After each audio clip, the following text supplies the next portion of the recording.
दोस्तों कभी भी किसी भी संस्थान में कभी भी सवाल उठें तो अमूमन क्या होता है, अगर किसी दफ्तर में किसी ऑफिसर पर सवाल उठें तो उसके सीनियर्स उसको बताते हैं कि क्या सही है क्या गलत है, ये नियमों के तहत है, ये नियमों के खिलाफ है।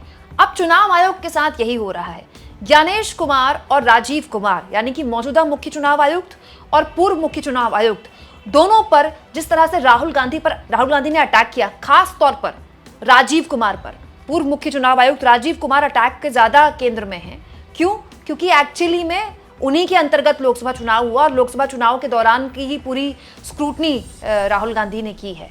अब उनको उनके सीनियर ने, जी हाँ, राजीव कुमार और ज्ञानेश कुमार के सीनियर्स ने उनको आईना दिखाया है, और आईना भी ऐसा दिखाया है दोस्तों जो इस पूरे के पूरे खेल का पर्दाफाश कर देती है। दोस्तों चुनाव आयोग को राहुल गांधी के सबूतों पर तुरंत संज्ञान लेकर ये कहना चाहिए था कि इतनी बड़ी गड़बड़ हो रही है तो सबसे पहले हम इस पर जांच करते हैं। लेकिन चुनाव आयोग ने क्या कहा, पहले आप लिख कर दीजिए, एफिडेविट साइन कीजिए। मतलब ये तो वही बात हो गई कि आप अपने इलाके में अपराध हो गया है, उसके लिए पुलिस के पास जाएं और शिकायत करें कि देखिए ये अपराध हो रहा है, तो पुलिस वाला आपसे कहे पहले लिख कर दो, शपथ पत्र में साइन करके दो, तब मैं करूंगा इस पूरे मामले में जांच।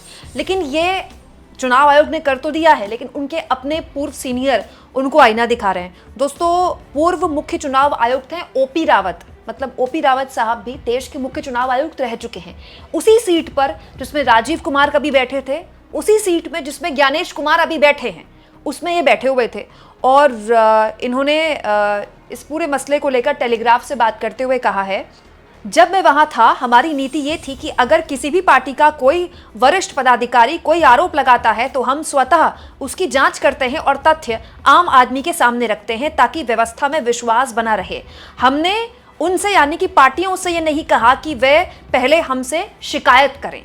दोस्तों ये देश के पूर्व मुख्य चुनाव आयुक्त एक्चुअली में देश को नहीं बता रहे हैं, ज्ञानेश कुमार और राजीव कुमार को बता रहे हैं कि जो काम चुनाव आयोग को करना चाहिए था वो काम राहुल गांधी की टीम ने 6 महीने की मेहनत से किया। और अब जब वो पूरा का पूरा खुलासा देश के आगे कर दिया गया है तो एक्चुअली में संस्थान की साख बचाने के लिए, चुनाव आयोग की साख बचाने के लिए मुख्य चुनाव आयुक्त के तौर पर ज्ञानेश कुमार को प्रेस कॉन्फ्रेंस करके कहना चाहिए, हाँ हम राहुल गांधी का चैलेंज स्वीकार करते हैं और हम राहुल गांधी के एक एक आरोप का जवाब देंगे। लेकिन उनसे कहा जा रहा है कि आप शपथ पत्र दाखिल कीजिए और अगर आप नहीं करते हैं तो आप देश से माफी मांगिए। ये तो किसी राजनीतिक दल की भाषा हो गई ना।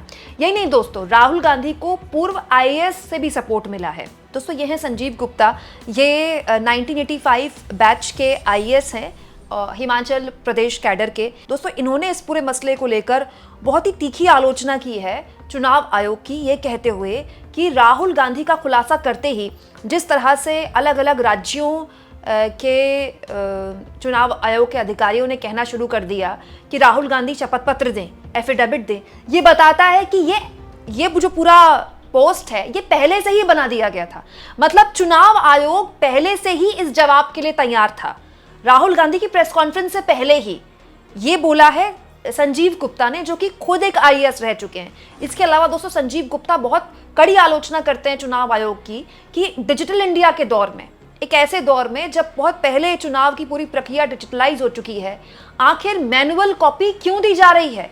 आखिर पूरी डिजिटल कॉपी राहुल गांधी जो मांग रहे हैं उनको सौंपी क्यों नहीं जा रही है? देखिए संजीव गुप्ता कहते हैं, अब जब राहुल गांधी ने कह दिया है तो लोग शायद इसे गंभीरता से लेंगे। मैंने पूरी प्रेस कॉन्फ्रेंस नहीं देखी, लेकिन ऐसा लगता है कि एक विधानसभा क्षेत्र में फर्जी मतदाताओं का पता लगाने के लिए कई महीनों तक व्यापक मैनुअल क्रॉस चेकिंग की गई थी।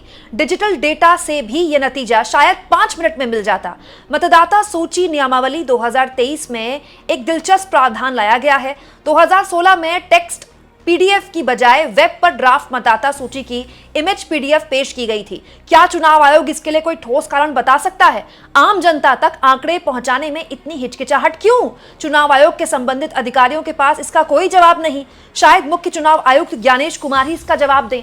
मतलब आप सोचिए, पूर्व आईएएस सीधे सीधे मुख्य चुनाव आयुक्त ज्ञानेश कुमार को टारगेट कर रहे हैं, उनसे सवाल पूछ रहे हैं कि आज के दौर में जब पूरी चुनावी प्रक्रिया डिजिटलाइज हो चुकी है और ये काम जो राहुल गांधी की टीम को 6 महीने लगे क्योंकि उनको 7 फीट लंबे और कई 100 किलो पेपर थमाए गए, वो तो 5 मिनट में हो जाता।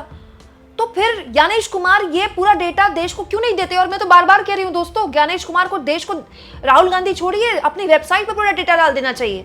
भाई ये चुनाव का जो पूरा का पूरा डेटा है तो देश की संपत्ति है, ये पब्लिक प्रॉपर्टी है। कोई ऐसी थोड़ी चीज है कि इसको आप लॉकर में रखेंगे। कोई सोना है, कोई हीरे जवाहरात हैं। वहीं दोस्तों यशवर्धन आज़ाद जो कि पूर्व आईपीएस हैं और इनको आप बहुत प्रमुखता से टीवी और कई यूट्यूब चैनल्स में सुनते भी होंगे। आज़ाद साहब पूर्व में सेंट्रल इन्फॉर्मेशन कमिश्नर भी रह चुके हैं। बहुत शानदार बोलते हैं और इस तरह की प्रक्रियाओं के बहुत धनी माने जाते हैं। इनको बहुत जानकारी है इस तरह की पूरी प्रक्रियाओं की। इन्होंने भी चुनाव आयोग की आलोचना करते हुए कहा है, राहुल गांधी द्वारा महादेवपुरम विधानसभा क्षेत्र में मतदाता सूची के खुलासे पर सत्तारूढ़ दल के सदस्यों और यहां तक कि चुनाव आयोग का जवाब देखकर आश्चर्य हुआ। डुप्लीकेट मतदाता, फर्जी पता, एक ब्यूबरी में, एक पब में, एक ही पते पर बड़ी संख्या में मतदाता, अमान्य तस्वीरें और फॉर्म 6 के दुरुपयोग का स्पष्ट मामला है। ऐसा नहीं कि ऐसा दूसरी जगहों और समय पर नहीं होता, लेकिन प्रतिक्रिया देखिए। उम्मीद थी कि सत्तारूढ़ दल के सदस्य चिंता व्यक्त करेंगे और राहुल के साथ मिलकर चुनाव आयोग से पूछेंगे कि क्या हो रहा है, लेकिन जवाब देखिए। चुनाव आयोग एक संवैधानिक संस्था है। कौन जानता है कि धोखेबाज मतदाताओं ने किसे वोट दिया, उन्होंने इस सांसद द्वारा क्षेत्र को क्यों चुना। एक और धोखाधड़ी के तथ्य, सुप्रीम कोर्ट जाएं, चुनाव आयोग कहता है कि शपथ पत्र दे, चौंकाने वाला है। उम्मीद थी कि चुनाव आयोग जांच पूरी होने तक कर्नाटक चुनाव आयोग को हटा देगा और राहुल को जवाब देगा कि हम जांच करेंगे। इसकी बजाय मैसेज देने वाले को ही टारगेट करना बहुत आसान काम है जो आप कर रहे हैं। वैसे भी भारत में किसी भी मुश्किल सवाल का जवाब देने के लिए सबसे पहले आपको यही सिखाया जाता है, चिल्लाओ और सोचते हुए गालियां बकना शुरू कर दो। क्या कहें, ये एक और मामला है जहां गंभीर खामी को दूर करने की बजाय सिर्फ चीख पुकार की सुनी जाएगी और चुनाव आयोग बच निकलेगा कि बिना हमें बताए कि बिहार में वो 65 लाख लोग कौन है जिनका नाम अब तक मतदाता सूची में नहीं है। दोस्तों बिहार में उन 65 लाख वोटर जिनको मतदाता सूची से निकाला गया एसआईआर के बाद, अब तक उसकी जानकारी बिहार के वोटर्स के सामने नहीं रखी गई है। और अब ये एक ऐसा खुलासा था जिसमें चुनाव आयोग को हर हाल में सामने आकर, इनफैक्ट मुझे लगता है बीजेपी को भी सामने आना चाहिए। भाई अगर फर्जी वोट बन रहे हैं तो जरूरी है कि बीजेपी को ही वोट कर रहे हैं। बीजेपी के मन में तो ये शक होना चाहिए ना कि अगर फर्जी वोटर बन रहे हैं तो हो सकता है राहुल गांधी की पार्टी को भी वोट करें। तो ये तो चिंता बीजेपी को भी होनी चाहिए। लेकिन कितनी अजीब बात है दोस्तों, बीजेपी के मन में ये चिंता क्यों नहीं आती? बीजेपी के मन में शंका क्यों नहीं आती कि अगर फर्जी वोट बन रहे हैं तो उनको भी नुकसान हो सकता है?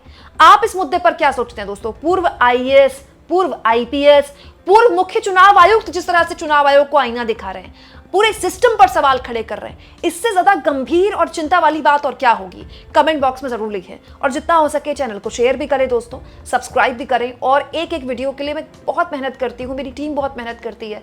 जितना हो सके दोस्तों चैनल को आप ज्वाइन के जरिए सपोर्ट कर सकते हैं और थैंक्स के ऑप्शन का इस्तेमाल कर सकते हैं।